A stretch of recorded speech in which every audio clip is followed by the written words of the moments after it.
जी तो बिस्मिल्लाहिर्रहमानिर्रहीम। अस्सलाम वालेकुम स्टूडेंट, कैसे हैं आप सब? ठीक है, उम्मीद करता हूँ ठीक हो। नाइन्थ क्लास जैसे कि आप जानते हैं प्रीवियसली हमने स्टडी किया था, हमारा लास्ट टॉपिक था जो क्या था, फंडामेंटल फोर्सेस के बारे में। आज उससे नेक्स्ट टॉपिक हम स्टडी करेंगे। अगर आपको कोई प्रीवियसली टॉपिक स्किप हो गया तो मेरी नाइन्थ क्लास की फिजिक्स की प्लेलिस्ट है, आपको न्यू बुक के लिहाज से, ठीक है ना, आपको डिस्क्रिप्शन में लिंक मिल जाएगा। इस वक्त स्क्रीन के टॉप राइट कॉर्नर पे भी आपको शो हो जाएगी, आप उसको ओपन करके कोई भी लेक्चर वहां से समझ सकते हैं, ठीक है ना जी। इसी तरह अगर अभी तक आपने चैनल को सब्सक्राइब नहीं किया जल्दी से सब्सक्राइब कर दे और बेल आइकन को प्रेस कर दे ताकि आने वाले लेटेस्ट लेक्चर आपका टाइमली पहुंच सके। चलिए टॉपिक को स्टार्ट करते हैं जी। आज के इस लेक्चर में हम स्टडी करेंगे न्यूटन के लॉज ऑफ मोशन को, ठीक है ना बेटे। अगर आपको प्रीवियसली कोई टॉपिक स्किप हो गया चैप्टर 1 till 3 तक अभी तक, तो आप मेरी 9th क्लास की फिजिक्स प्लेलिस्ट है, आपको डिस्क्रिप्शन में भी लिंक मिल जाएगा और स्क्रीन के टॉप राइट कॉर्नर पे भी शो हो जाएगी, ठीक है। आपने उसको ओपन करके कोई भी लेक्चर समझ सकते हैं। चलिए टॉपिक को स्टार्ट करते हैं बेटे। उससे पहले बता दूं, अगर अभी तक आपने चैनल को सब्सक्राइब नहीं किया तो जल्दी से सब्सक्राइब कर दे और बेल आइकन को प्रेस कर दे ताकि आने वाले लेटेस्ट लेक्चर आपके टाइमली पहुंच सके। तो बेटे आज के इस लेक्चर में हम पढ़ेंगे न्यूटन के फर्स्ट लॉ को, ठीक है ना। हाँ जी, वन बाय वन हम इनको स्टडी करेंगे। तो बेटे फर्स्ट लॉ हमारे पास क्या कहता है जी, पुरानी बुक में कुछ इसकी स्टेटमेंट डिफरेंट थी, आज इस बुक में इन्होंने थोड़ी स्टेटमेंट को चेंज कर दिया। कॉन्सेप्ट हमारा सेम टू सेम है, ठीक है। हाँ जी, इसमें कहा जाता है कि इसकी एक स्टेटमेंट है हमारे पास, इसकी स्टेटमेंट हमें यह बताती है कि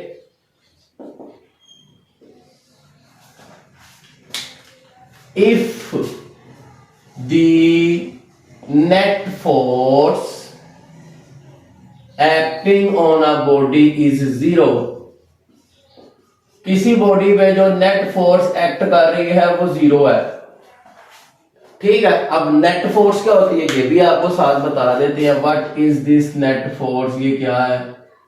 तो बेटे इसको भी हम यहां साथ साथ डिस्कस करेंगे side by side. What is net force, net force क्या है? तो बेटे इसको हम कह सकते हैं the sum of all forces acting on a body, it is the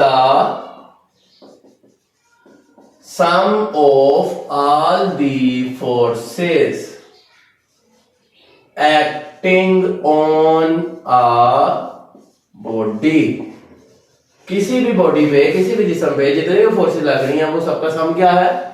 net force. कुछ बुक्स में सम ऑफ ऑल की जगह पे रिजल्टेंट का वर्ड यूज हुआ है, रिजल्टेंट, RESULTANT। कुछ में क्या कहा गया? It is the resultant of all of forces acting on a body.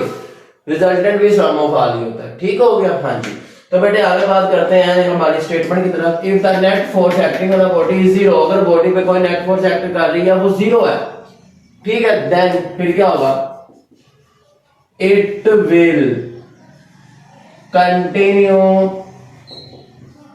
It's state of rest और मोशन, वो अपनी रेस्ट और मोशन की स्टेट को क्या रखेगा? कंटिन्यू रखेगा। उम्मीद है बात समझ आ गई होगी। तो इसी तरह बेटे नेक्स्ट बात करते हैं, हमारे पास स्टेटमेंट के बाद इसका एक मैथमेटिकली जिसको हमें डिफाइन किया गया है net force sum of all, मतलब ये सिग्मा एफ और इसके साथ हमने लिख दिया is equal to zero. Sum of all forces acting on a body zero, या एफ के साथ लिखते NET छोटा सा, नेट फोर्स। ये रिजल्टेंट फोर्स है, ये नेट फोर्स है, दोनों सिंबल आपको मैंने बता दिए, ठीक हो गया। साथ आप बताएंगे जब फोर्स एक्ट नहीं कर रही इसका मतलब उसकी वेलोसिटी में कोई चेंज नहीं आएगा, change in velocity also zero. और जब वेलोसिटी में चेंज नहीं है तो एक्सेलरेशन भी नहीं है, हम पढ़ चुके हैं प्रीवियस चैप्टर में rate of change of velocity. जब वेलोसिटी में चेंज आता है तो एक्सेलरेशन आता है, तो जब वेलोसिटी में चेंज ही जीरो है तो हमारा एक्सेलरेशन भी जीरो होगा। उम्मीद है आपको बात समझ आ गई होगी। अब बात करते हैं इसकी एक्सप्लेनेशन की जी। तो एक्सप्लेनेशन में हम बात करते हैं जी सबसे पहले कि जैसे मैंने आपको प्रीवियस एग्जांपल दी थी कि हमारे पास एक टेबल है, ठीक है ना, उसी टेबल पे हमारे पास एक बुक है। अब book lying on a table, इस टेबल पे हमारे पास एक बुक यहां रखी हुई है, ठीक है। अब ये बुक पे जो दो फोर्सेस एक्ट कर रही, मैंने आपको उस दिन भी बताया था प्रीवियस लेक्चर में कि डाउनवर्ड वेट है, अपवर्ड नॉर्मल फोर्स है, जिसको हम आर से शो करते हैं, ठीक है। अब दोनों फोर्सेस की डायरेक्शन ऑपोजिट है और दोनों एक दूसरे के इक्वल है, मतलब इस पे जो नेट फोर्स लग रही है, net force acting on the book is 0। Book पे कोई फोर्स एक्ट नहीं कर रही। पहले आप इसको डिफाइन करते हैं, consider a book lying on a surface of a table. ठीक है, book lying on a table, horizontal surface is remain at rest. ठीक है ना, बुक इज 0, उस पे कोई फोर्स एक्ट नहीं कर रही। मैं आपको शॉर्ट वर्ड में बता रहा हूं। It means the book is remain at rest, मतलब उसने अपनी स्टेट को चेंज नहीं किया, कंटिन्यू रखा अपने रेस्ट वाली स्टेट को। उम्मीद है बात समझ आ गई होगी। ठीक है, हाँ जी। तो बेटे ये थी हमारी रेस्ट की एग्जांपल। इसी तरह हम नेक्स्ट एग्जांपल बात करते हैं passenger sitting in a moving बस, कि हमारे पास एक मूविंग बस में पैसेंजर सिटिंग है। ठीक है, हाँ। तो हम इसकी ये एग्जांपल 1 हमने इसको अपने वर्डिंग में थोड़ा शॉर्ट करके डिफाइन किया, क्योंकि ताकि आप इसको अपनी वर्डिंग में मजीद एक्सप्लेन कर सकें। ठीक है, हाँ। दूसरी एग्जांपल हम ले लेते हैं जी, passengers in a moving bus. Passengers are sitting in the moving bus। Passenger moving bus में बैठे हुए हैं, बस फास्ट मूव कर रही है। ठीक है ना, हाँ। तो जब व्हेन, जैसे ही जो ड्राइवर है, when the driver applied brakes, driver brakes apply करेगा तो सारे जो पैसेंजर है वो आगे की तरफ मूव करेंगे। ठीक है, क्यों मूव करेंगे? Due to inertia. Applied brakes, all दी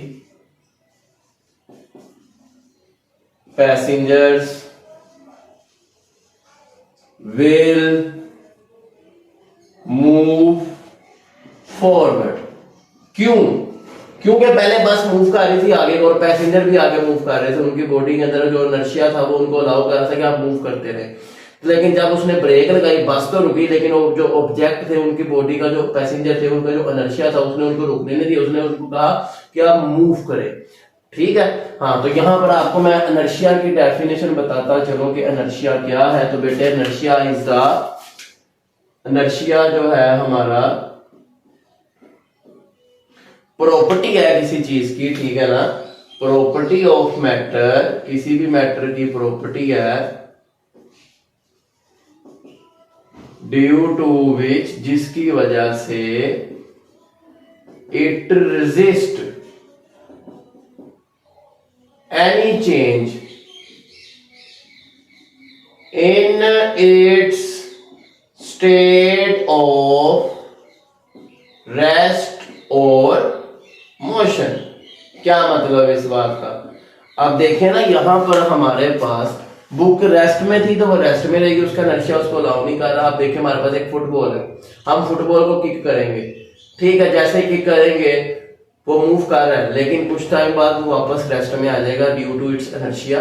वो इनर्शिया उसको वापस रेस्ट में ले जाएगा। बिल्कुल इसी तरह यहाँ पे हमारे पास बस मूव कर रही थी रोड पे। ठीक है, इधर अब वो बस में पैसेंजर भी, उनकी जो बॉडी थी, उनका इनर्शिया ने उनको आदत हुई थी कि आगे को मूव कर रहे हैं वो सब। ठीक है, तो जैसे ही उसने ब्रेक लगाई ड्राइवर ने, तो जब बस रुकी, लेकिन वो उनकी जो पैसेंजर्स थे, उनकी जो बॉडी का इनर्शिया था, उसने उनको कहा कि आप मूव करता कंटिन्यू रखें। दैट्स व्हाई वो सारे आगे को मूव करते हैं। ठीक है, जैसे जैसे आराम से ऐसे पैसेंजर बैठे हो तो जैसे ब्रेक लगती है वो आगे को ऐसे मूव करते हैं। इसी तरह अगर आप देखें हमारे पास जितनी भी बसेस होती हैं या ट्रेन होती है, ठीक है ना, हमारे लाहौर में ओरिएंट लाइन ट्रेन है। ठीक है, अब उसपे क्या होता है, हमारे पास हैंगिंग्स लगी होती है ताकि लोग उसको पकड़ के खड़े हो जाए आराम से।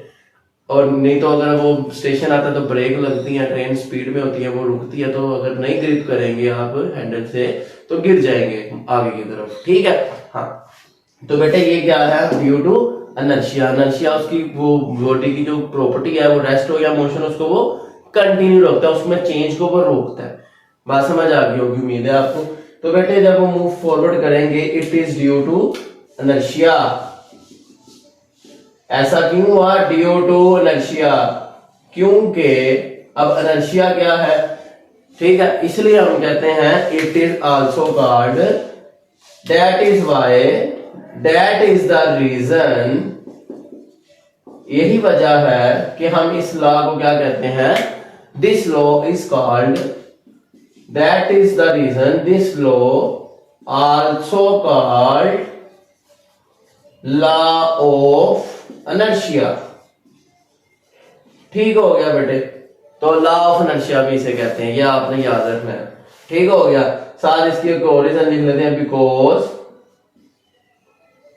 इट ओबे all the inertial properties of matter, all the inertial properties of matter की जितनी inertial properties है उनको ये ओबे करेगा।